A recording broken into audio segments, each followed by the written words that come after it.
Okay, so in today's video, I wanted to make a second bracelet.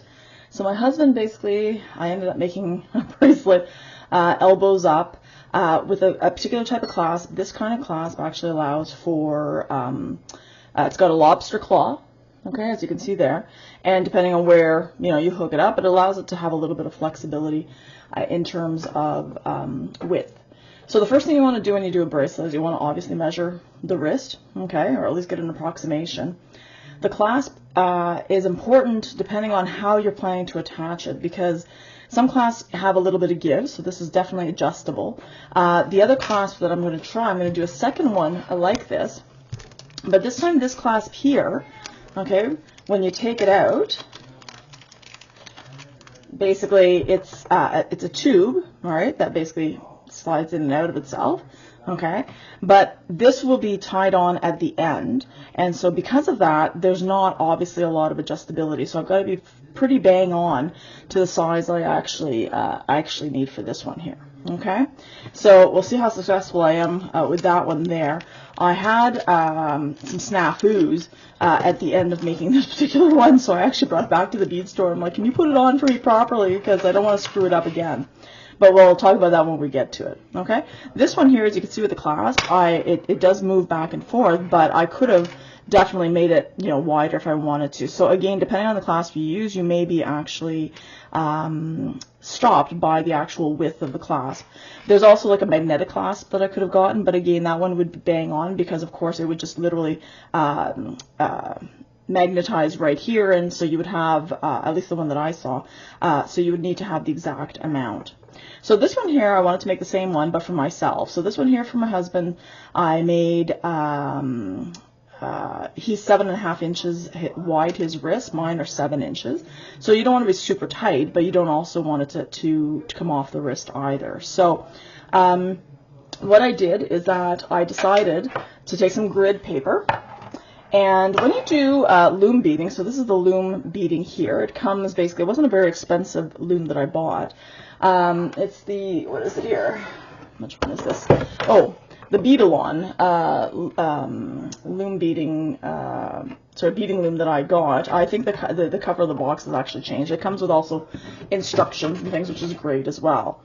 So it comes with this piece here. It comes with 2 of these, the dowel, the little nubbin that your thread's going to be attached to, and then obviously a screw with a, is this a butterfly nut, I think? I don't remember what these things are called. Anyways, that goes on in these areas here, which we'll attach in a moment, okay? So before you get to that, and you want to decide to do a bracelet, you can obviously use all sorts of patterns, but a cross-stitching pattern will work. What you need to look at when you do it, and I do it on grid paper because, I like things nice and orderly, is that right here, okay, you've got a certain amount of threads that you can put in, so it'd be 1 basically per loop. I think this has a total of, I think, 21, for example, okay? So depending on the size of beads that you actually have, it will decide the width. Now, what I ended up making, so how do you determine that? So these beads that I used here are size, are size 11. So for me to realize how many rows would I actually need in order to get 7.5, because I couldn't figure that out at the beginning because I'm still very new at beading, is that you could take this, you could measure it, okay, and if you can measure how much it is for an inch, okay, or whatever unit you use, okay, so let's start here. Okay, so we got that, so I'm going to go from 2 to 3 here and then count how many I've got. So I got 1, 2, 3, 4, 5, 6, 7, 8, 9, 10, 11, 12, 13. So it looks like I've got 13, well, let's see, 1, 2, 3, 4, 5, 6, 7, 8, 9, 10, 11. Yeah, I've got 13 beads, basically per inch, okay? So if I want 7 inches, you're going to times that obviously by 13, and that will give me precisely 7 inches. And you may want to have obviously a little bit of give in the wrist so that it's not super tight. So based on that amount, okay, so 7 times 13, that's what, 91 rows. So I made my I tried different things, you know, trying to see what I wanted to do. You always want to have 2 rows to start, 2 rows to finish, because in the clasp, one of those rows, okay, of the 2 beginning rows and the 2 ending rows will actually be inside the clasp, so you won't see it. Okay, so you want to keep that in mind as well. So I just did my basic pattern here. It is, and I numbered it, so it's 65 rows. So again, if I'm looking at 91, I can definitely have, you know, several before, several after. I could space this out even more to make a total of 91, you know, whatever I choose to do. So I ended up doing 5 lines this way, 5 lines that way. So I think I need a total of 75 lines for this. But again, my husband's wrist is larger, so of course he's using some of this to do it. Now let me see here. If I take a look, I should have done this before the video. If I take a look at what the length of this is, yeah, so this ends up being a little bit more than 6 inches, okay? And again, with the adjustability, that's not a big deal. But again, if I want to use the other clasp, I do definitely need to bring it closer to the 7-inch mark. So I'm looking at, and I'm seeing teeth mark in this in my measuring tape, so Cisco's definitely been in here. So I definitely need to get closer to that 91 row. Okay. So what I'm going to do right now is I just want to show you the basics of how to thread the loom, because it's fairly simple. I thought I would get into this because I love weaving, and this would allow me to do that. So what you want to do basically is you are going to take this off. Okay, you're going to put this in, obviously where the little holes are right here, but you want to make sure that this is pointing downwards. Okay, so I'm just going to hold that in. Oops. Okay, hold on here.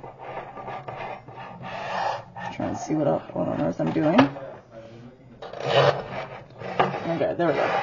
Okay, and because this is a wing, I think a wing nut, you're going to be able to undo it and adjust the tension later on. Okay, so I'm just putting it in there, that one downwards. I'm going to do the same thing to the other side.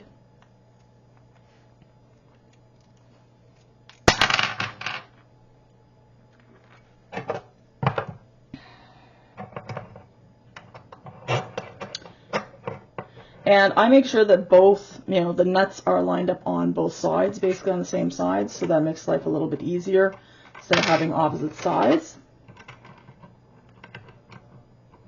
Okay. All right. And make sure that this is facing downwards as well. Okay. Okay. So now what you want to do is you take whatever thread. I'm going to use black thread because it'll, you know, come through much nicer with the actual bracelet. Okay. And oh, this one's not started. Hold on. Let's use one of my. There you go. Now I'm using, this is basically a nylon style thread that that you can use for beading. There's no need to cut anything ahead of time, basically. Okay, so the first thing you want to do is, let's take that out of the way. Okay, is that we want to put it under the nut. Okay, a knot. So what I'm going to do is I'm going to make a big kind of knot. I'm going to make a double knot, so I'm going to go through here, in a sense, oops, go through the hole, and I'm going to go through the hole a second time, okay, and then I'm going to put it on the actual, the little nail here, and tighten it up, okay, hold on a second here, there we go, okay, and if you want to do another knot on top of that, just to make sure it's secure, because the last thing you want to do is start, you know, beading, and all of a sudden this comes undone, and then, you know, you lose your tension, you lose your beads, etc. So you need to decide basically whatever the width of your,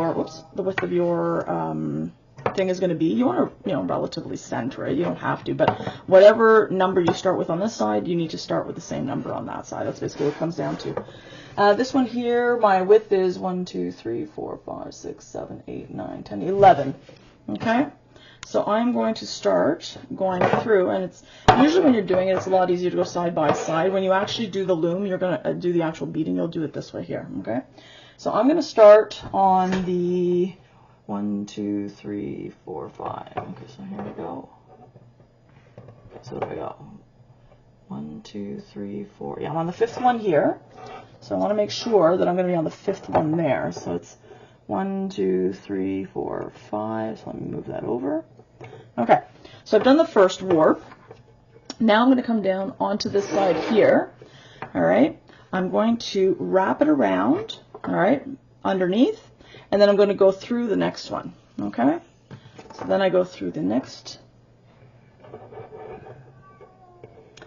All right, go through the next on that side, the next on this side, and then same thing is I'm going to come underneath, wrap it around that little screw there, and I'm going to keep doing that all the way across. And so if I have basically 11 beads, I need to have one more thread than the 11. So I'm looking at 12 because these are the spaces here that the 11 beads are going to go into. Okay, so you need to have one more than that. All right. And again, go underneath. All right, there we go. And then you just keep going across. Okay. Oh, sorry. So now I've done it. At the end, when you get to the very end, basically, I just tied it off. If you've done it correctly, right, you had your starting thread that you tied on with your, on the screw there, the last thread should also be tied on that way. The reason that we put the screw at the bottom is that at the end, whenever you're done and you're cutting it off, you want to cut it off with the longest amount of thread at the end that you possibly can have. You will cut it at some point, but if you're working with too small a thread at the end to finish things off, it will not be fun, I can tell you that. So I've got 11 spaces across for my 11 beads. I've got 12, okay, but you can see here, very, very loose, okay? So I want us to tighten that tension. So what I'm going to do is I'm going to undo one of the wing nuts just slightly, and then I'm just going to, okay, like you want to have some sort of tension, some bounce to it, okay? So I have, oops, okay, sorry, just having a hard time putting this back in. There we go. There we go. Okay, so basically, and again, if you don't want to completely undo the nut or anything like that, because of course you don't want everything to roll back and then you lose everything that's going around here, because then you're starting from scratch, right? And you don't want this to slide out of its little nook either, okay? But right now I've got a nice kind of bounce to it, which is good. That's what I want, okay? Obviously I didn't totally center it. It's not a big deal. The next thing you need to decide is you need to decide on the type of needles you want to use.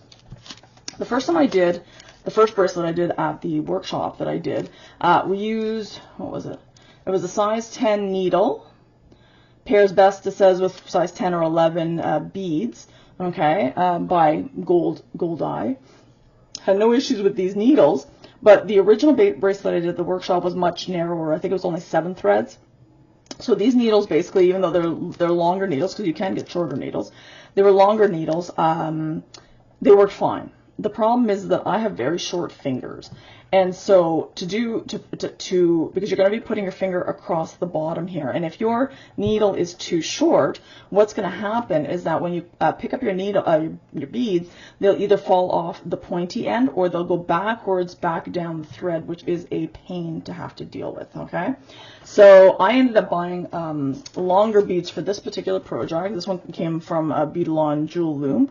I strongly suggest going to your local bead store. You know, you always want to try and help the local industry, and I ended up getting this from my local bead store. Again, the needles were not very expensive. The nylon was not very expensive either. My beads, I think they were like, what was it? This container was $3.50 for this tube here. You can see half of it is gone, but again, I used half of it for the first, and I've got, you know, this should be enough actually to make the second bracelet as well, right? So it's not that it takes a lot, and there's a huge cost to it, right? So let me thread. I'll put my thread through. Let me put my thread through here, okay, with my needles, and then I will come back and we will show you how to do the first 2 lines. Okay, so to determine basically the amount of actual thread that you're going to use, basically, we were told basically to go and take a thread from tip to tip. So spread your arms out from tip to tip, and then basically from the chest to the tip one more time. And that hopefully should allow you to do the entire thing. Now again, you may gauge wrong, because last time I did that, I think I ran out of thread about here. Not the end of the world. You're going to make a knot, and then you're going to start again and continue on from there, right? So if you don't like dealing with, because right now I've got a very, very long thread, so if you don't like dealing with a very long thread, you can make it shorter, but you're going to have to do knots along the way, and you want to make sure those knots don't show.